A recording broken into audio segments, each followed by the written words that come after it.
Secretary of State Antony Blinken is traveling to the Middle East this weekend as the U.S. monitors escalating violence in the region.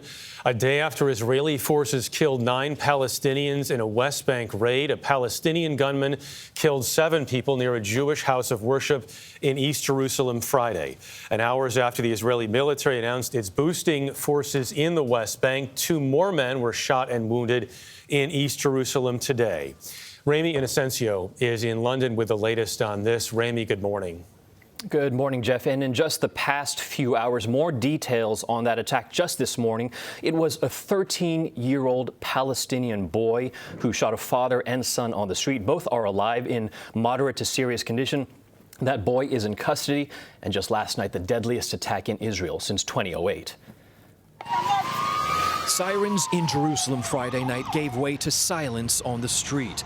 These Jewish residents gunned down by a Palestinian man who police described as a terrorist. The victims leaving this synagogue in the occupied East Jerusalem area of Neve Yaakov after Sabbath prayers. The road still stained red as government officials rushed to the area. Newly sworn-in Prime Minister Benjamin Netanyahu and the controversial far-right Minister of Internal Security, Itamar Ben-Gvir, as enraged Israelis chanted death to terrorists. Police shot and killed the gunman, his white car riddled with bullet holes.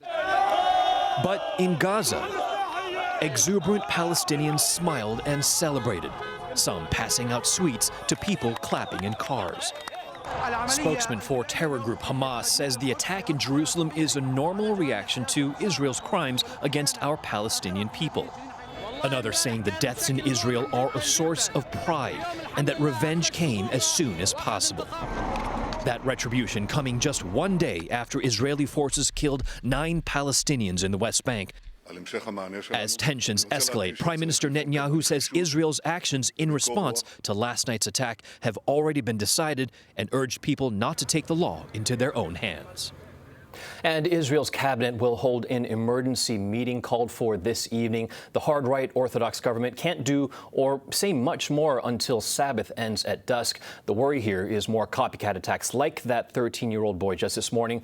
This return of tit-for-tat bloodshed, an early and deadly challenge for Israel's new government. Dana.